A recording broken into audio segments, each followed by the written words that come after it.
everybody, WCRplays.com. This is Speierg coming at you with a whole bunch of audio lovin' for you. I've got like 3 different games that I'm going to be sharing with you guys tonight. I think you guys will enjoy this. And yeah, let me first say that it's copyrighted material, copyrighted for WCRplays.com, so don't be messing with this stuff or you will be in all kinds of bad shape. But hey, let's try and get this stuff going. I'm going to have you pause this first game, which will be labeled Game 1, at the 2-minute mark.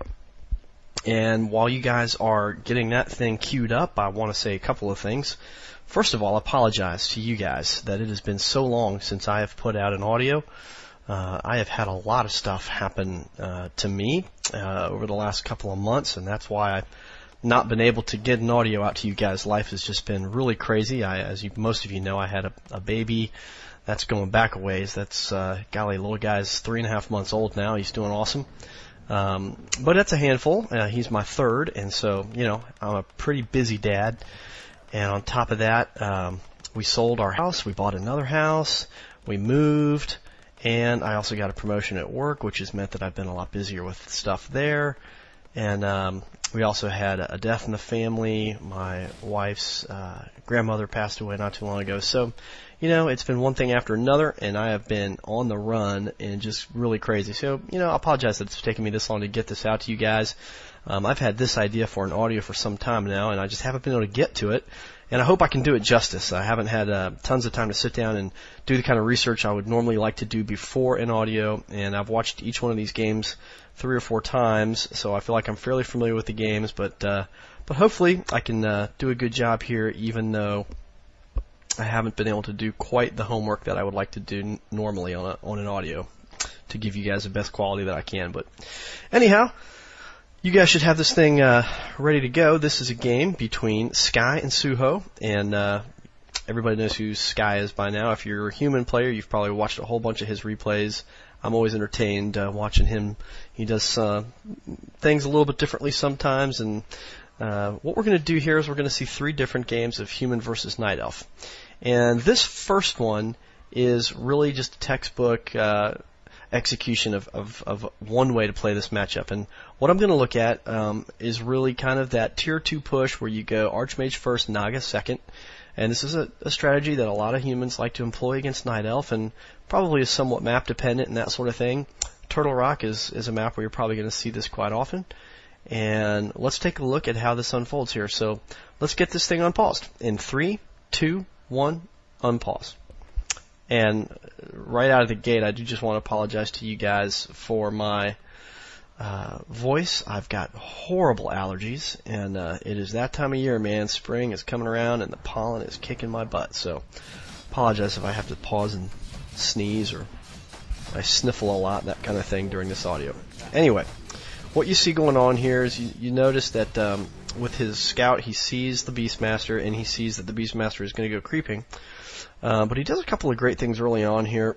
He's already done a good job as he's creeping of avoiding having wisps detonate on his water elemental. And if you watch his Arch-Mage right here, he's kind of going to keep his eye open for a wisp that could be coming around the corner. And there it is, and you can see he was kind of anticipating it, and he was ready for that thing to come, and as soon as it did, he had his Arch-Mage ready to hit it a couple times. He wanted to make sure he keeps that wisp from detonating and taking out his water elementals, which are key at this point in the creeping, and also you don't want to lose that Arch-Mage, the mana on your Arch-Mage. So anyhow, he does a great job here, and what you're going to see is he knows more or less where his opponent is, because earlier with that scout, he noticed that the Beastmaster was going creeping.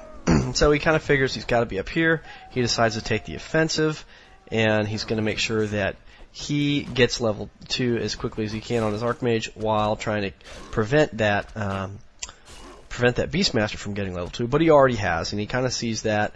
So he kind of backs off a little bit here. He really can't do much damage here. I mean, at this stage of the game, there's really not a ton that you can do on either side. He does, however, go and buy the Boots of Speed, and then he comes back to harass a little bit more. So he's trying to just stay on the aggressive here. One of the things that I do want to point out here, as he gets that first archer kill, is, you know, a lot of this Night Elf vs. Human matchup really comes down to who is able to be the aggressor. And you want to be that guy. You don't want to end up playing in a completely defensive posture the whole time. So here he drops a sentry ward in his opponent's base, and that's going to help give him a little bit of an edge. He's already got a slight advantage in the sense that he's picked off one archer, and right here he ends up kind of running into these archers again, and he's got to run his Arch-Mage away because he's pretty low on health. And at this stage of the game, if he were to lose his hero, that would be devastating.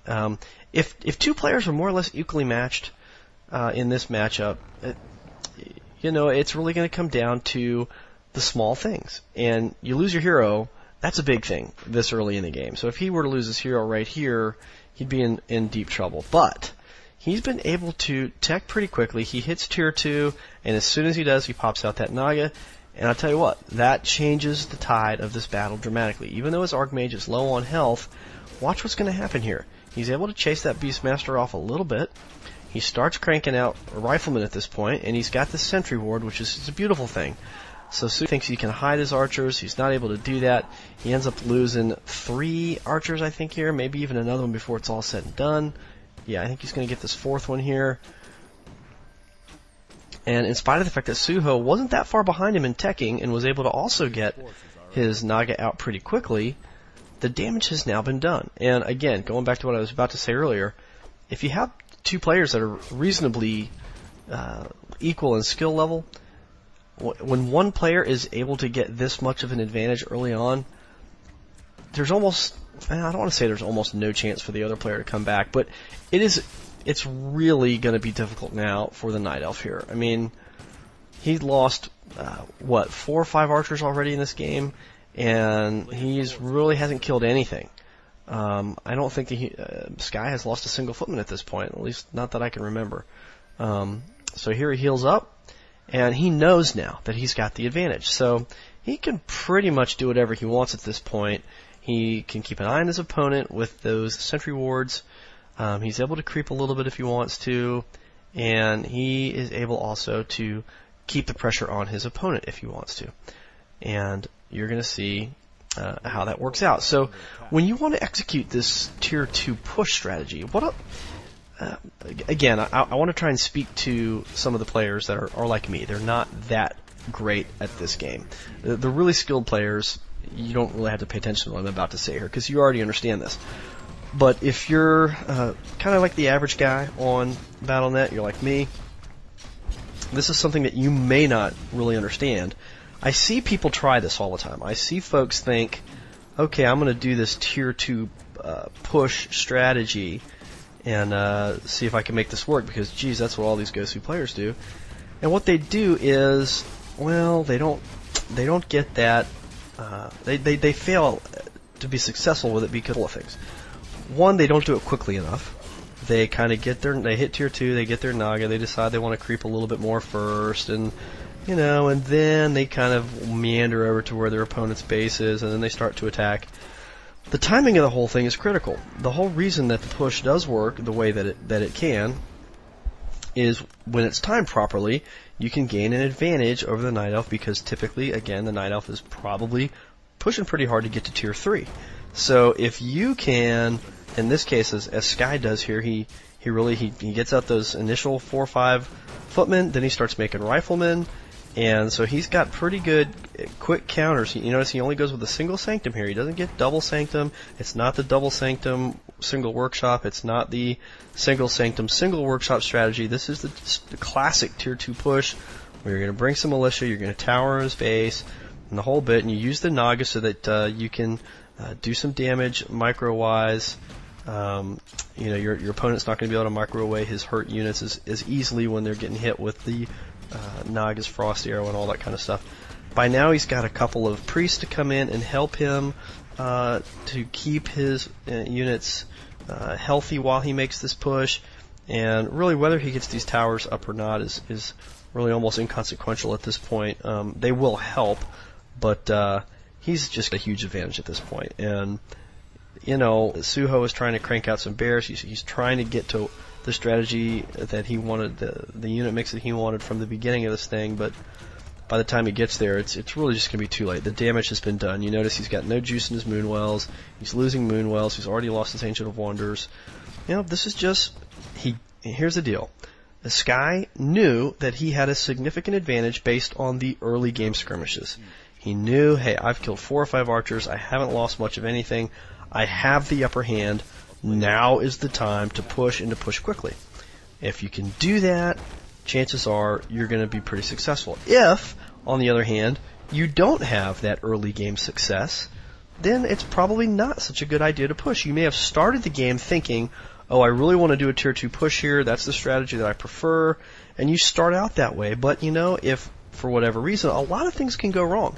And let's say you end up on the wrong end of the exchange and you lose a couple of footmen and you don't kill any archers because you didn't really get your attacks right at the right time, and maybe he was able to get back to his base and heal up with his Moonwells a little bit before you could kill anything, and maybe your micro wasn't quite as good and you ended up losing a footman. Whatever the case may be, there's a lot of ways that things can go wrong, and you have to be ready to adapt. And if that does not work out for you, the nice thing about this strategy is you can branch off in a different direction. If you realize the early game hasn't gone as well as I had hoped, you can go in a different direction. You can attempt to creep a little bit more, and instead of being aggressive immediately when you hit tier 2, you know, you can elect to get your Naga, or even decide to go a different route. You might decide, well, I'm going to get my Mountain King instead, or whatever you decide you want to do. But you can go in a slightly different direction. You can creep a little bit. Maybe you decide you're going to go dual Sanctum to try and get more units out quickly at tier 2, so that you're able to counter the inevitable bears and dryads and that sort of thing. You know, you might even throw a workshop in there if that's the case. But yeah, you see that the game is called there, and really, that was textbook. That is how you want to pull that thing off. But again, it depends on the early game. If you gain the advantage early, you want to go ahead and push immediately when you hit tier 2. That's kind of the way you want to try and do that. Now, this next game, game 2, you're going to see Sky is going to use basically the same exact strategy, but this time he's going to lose. The game's going to take a little bit longer, but this time he's going to lose. So again, let's get this one queued up at the 2-minute mark, and I'm going to be doing that along with you guys, so I'll try and ramble on here while we're doing that. Let's see, what else do I have to talk about with you guys? Well, my oldest son started playing t-ball and baseball. If you don't know what that is, it's kind of like they're not old enough to hit balls that are pitched to them yet. Although some of them are capable of doing that, but some of them cannot yet. And so you put the ball on a tee, and they hit that. And well, I am actually coaching his team, and let me tell you something. That is hilarious. Watching a whole bunch of little 4 and 5-year-olds try and learn how to catch and throw, and I mean, half of them don't know what base they're supposed to throw it to.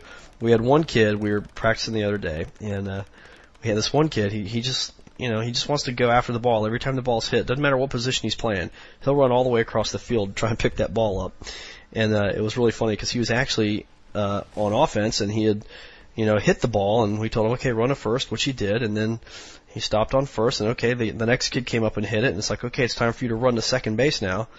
But instead, he just took off running after the ball. He wanted to pick the ball up and throw it to first base again, like he had been doing earlier in practice. So it's like, when you're running the bases, you're really not supposed to be going after the ball. So yeah, it's one of those things where you probably had to be there for it to really be that funny, but I'm getting a kick out of that. So anyway, I've got this thing ready to go now at the 2-minute mark. You guys should all be there by now. If you're not, then you know how to fix things and resync everything. So again, I'm going to unpause in 3, 2, 1, unpause.